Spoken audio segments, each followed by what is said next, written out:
mengaku bersalah dengan mengajukan PK? Kan dua hal yang berbeda. Kalau PK, otomatis kan menyatakan saya tidak bersalah. Kan dia satu hal, dia sudah di bawah sumpah menyatakan saya bersalah. Saya minta ampun. Bagaimana seorang sekarang mengaku bersalah, kemudian dia mengatakan saya tidak bersalah, saya minta dibebaskan.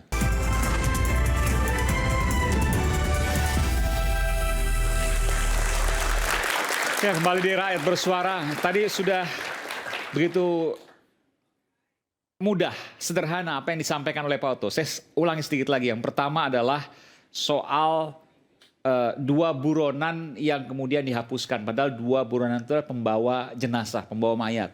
Kalau duanya hilang, siapa yang bawa mayat? Tadi Pak Oto bilang apakah bisa pindah dengan sendirinya, terbang dan lain sebagainya? Tidak akan mungkin. Yang kedua, batu yang dijadikan barang bukti yang apakah mungkin batu barang bukti itu kemudian disimpan oleh pelaku? Juga tidak mungkin. Yang ketiga adalah botol minuman air mineral yang digunakan untuk meminum minuman keras. Itu juga disimpan oleh pelaku. Apakah botol air mineral yang bekas minuman keras itu disimpan? Kecil kemungkinan. Dan yang keempat adalah soal tidak ada pendampingan pengacara pada beberapa atau salah satu terdakwa pada waktu itu. Saya belum baca.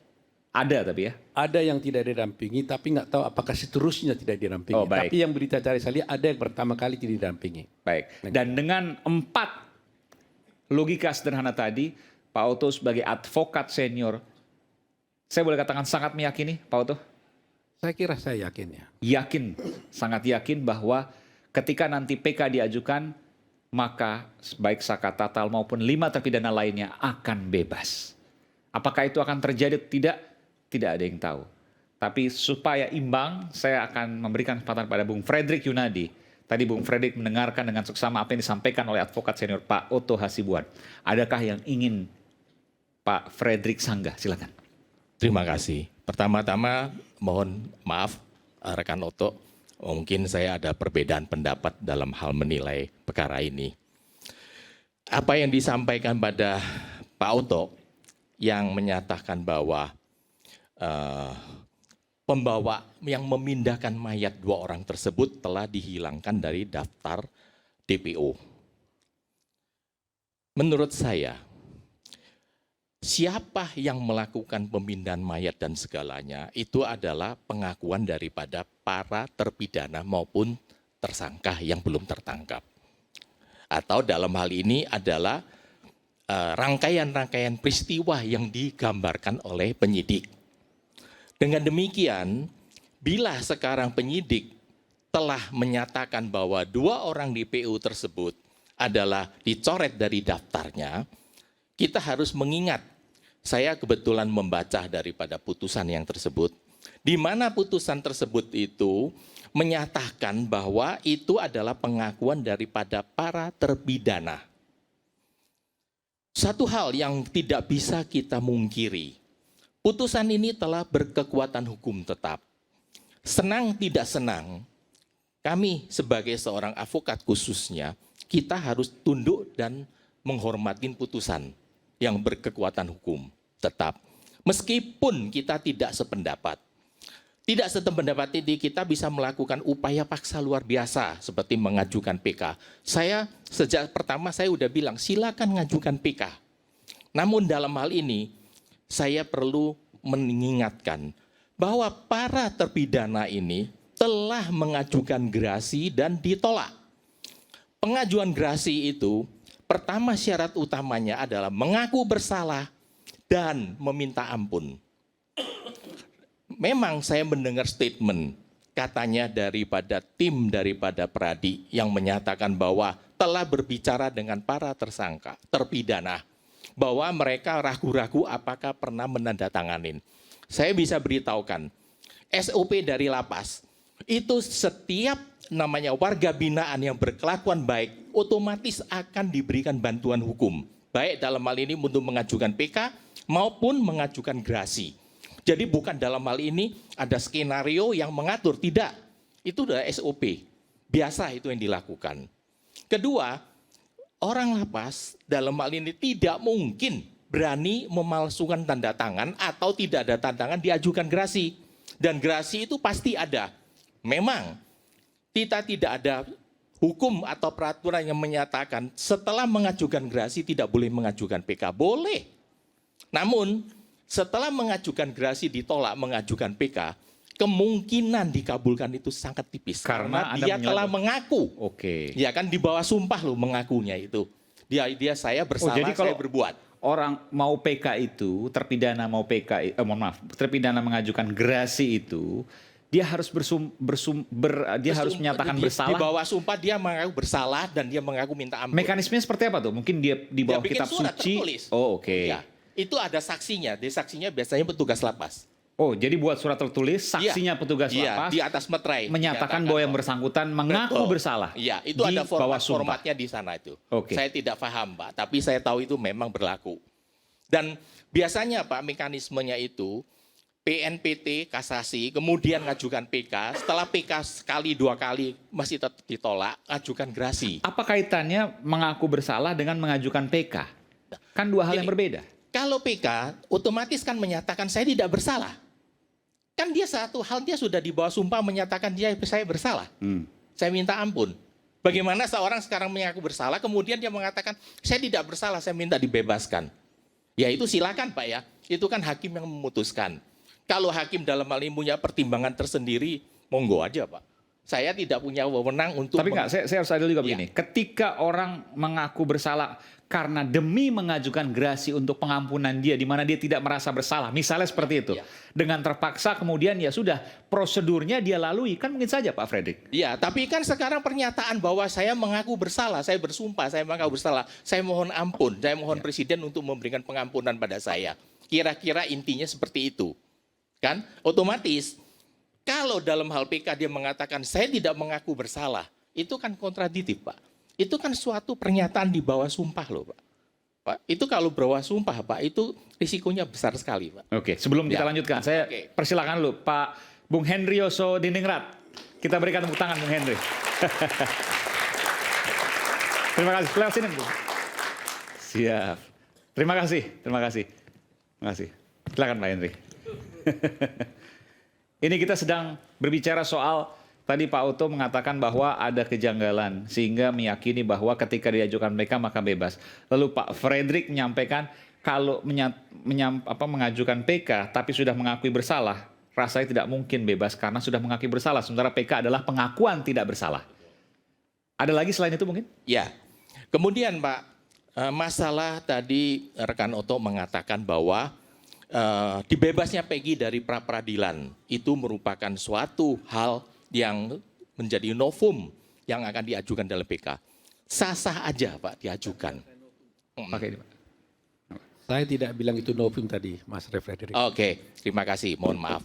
Jadi seolah-olah itu kan putusannya prapernya Peggy itu akan mempengaruhi. Oke, silakan Pak ya kan dalam hal ini. Tapi yang saya perlu ingatkan Pak, praper itu kan hanya formil Pak, nggak ada artinya, tidak menyentuh materi pokok perkara.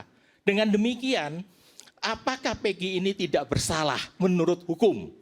Hingga hari ini belum. Tapi penangkapan penahanannya dinyatakan tidak sah oleh hukum. Karena apapun yang dilakukan oleh hakim tunggal, itu wajib kita taatin dan kita tunduk. Dan memang sudah ditaatin, sudah dilaksanakan oleh pihak penyidik.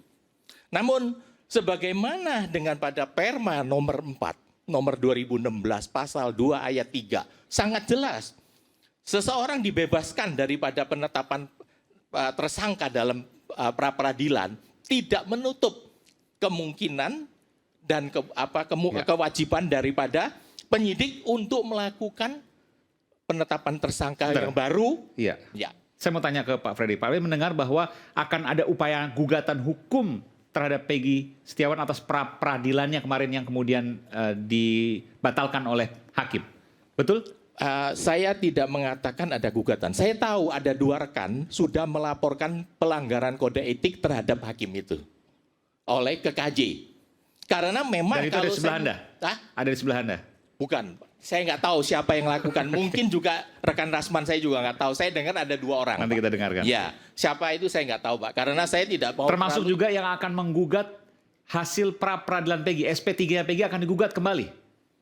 Kalau itu saya tidak tahu Pak ya. Tapi menurut saya Pak, saya yang memberikan suatu gambaran kepada penyidik dalam hal ini tidak langsung Pak ya, kepada staf namanya staf ahli Kapolri, saya sudah sampaikan bahwa Perma 4 2016 memberikan sangat luas daripada panggung pada penyidik untuk melakukan penetapan tersangka kembali. Sprindik itu Pak dilakukan kedua disusulkan langsung, ada yang hari ini praper, besok sprindik baru keluar Pak. Banyak sekali Pak yang dialamin Pak. Yang saya tanganin kasusnya Pak Setia Novanto. Praper menang, sprindik langsung keluar, langsung penangkapan. Itu sudah lazim Pak dilakukan di dunia ini Pak. Karena memang Pak, sewaktu itu Pak. Untuk kasus korupsi ya, tapi kalau untuk kasus ini kan beda. Kasus banyak sekali Pak. Saya ada ratusan kasus Pak ditanganin Pak. Jadi praper menang, keluar sprindik baru Pak. Keluar surat perintah penyidikan baru. Iya, dengan LP baru Pak. LP kan bisa LPA, LP langsungnya polisi lapor sendiri, atau cari aja siapa yang untuk lapor Pak. Itu sangat mudah sekali. Dan karena ini Pak, praper dalam hal ini sebelum tahun 2016, itu masih bisa dilakukan upaya namanya kasasi Pak. Tahun 1995, saya praper masalah penyitaan terhadap waktu itu adalah Dir Ekonomi Bareskrim Pak. Saya dimenangkan Pak, menyatakan penyitaan tidak sah. Dan dalam hal ini Bareskrim kasasi Pak, tetap dikuatkan Pak putusan. Sehingga waktu itu merupakan suatu petunjuk bahwa penyitaan itu termasuk ruang lingkup dari pra-peradilan. Jadi sebentar, apa yang kemudian Pak Fredrik tadi sampaikan hanya satu alibi, bahwa nggak akan mungkin PK itu dikabulkan karena sudah mengakui bersalah pada saat gerasi, itu ya? Ya, itu salah satu Pak. Salah duanya? Oke, itu salah satu. Kemudian itu bisa mempengaruhi putusan PK itu kan namanya pendapat setiap orang yang boleh kedua berbeda Pak. Yang kedua Pak, harus kita ingat Pak, berita acara dalam persidangan itu di bawah sumpah Pak. Dan sudah diuji oleh daripada PN, PT, dan Mahkamah Agung. Dan sudah berkekuatan hukum tetap. Dengan demikian Pak, seperti contoh Pak, ada batu 3 Pak. Kita tidak bisa lihat alat bukti itu adalah batu Pak. Karena kita yang lihatnya adalah visium et repetum Pak. Apa yang dicantumkan menyebabkan korban itu meninggal.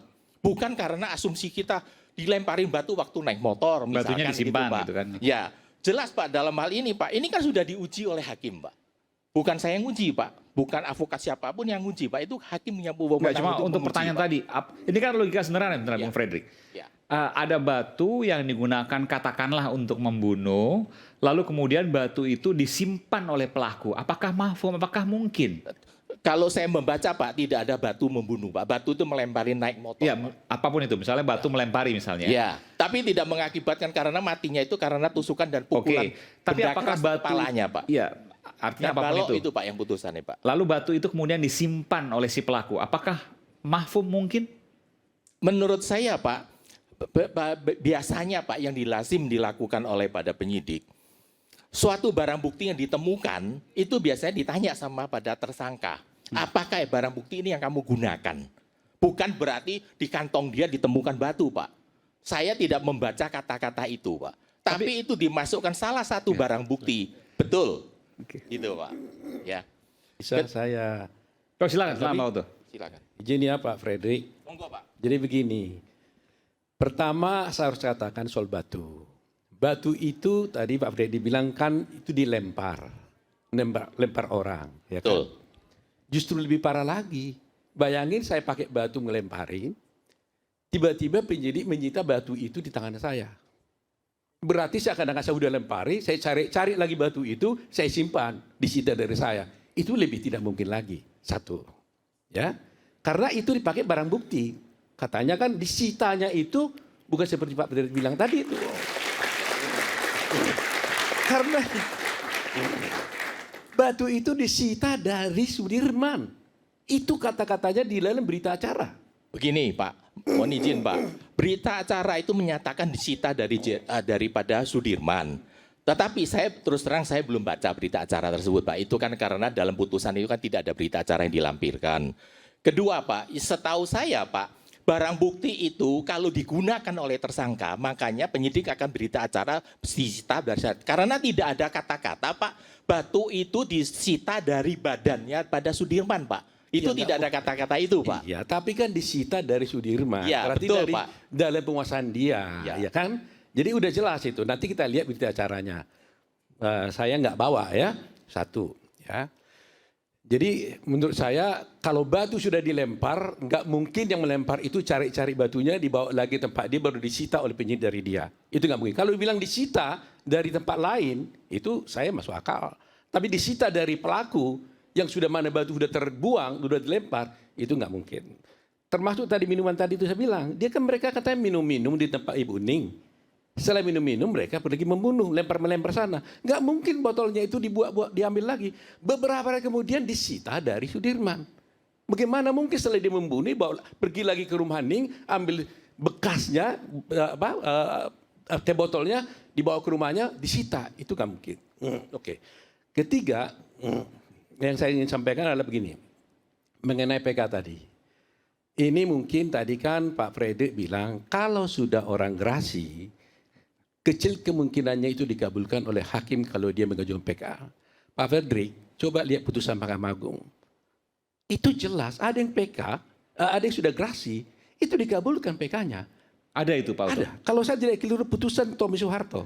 Oke, jadi Boleh lihat. gerasi itu juga sudah mengakui Sudah bersalah? ajukan gerasi, dia ajukan PK. Oh gerasi, oke. Sama Dikabulkan. persis ini. Pertimbangan hukumnya adalah bahwa hak ajasi manusia, hak seorang tersangka mengajukan PK, itu adalah hak yang paling mendasar bagi dia, dilindungi oleh undang-undang.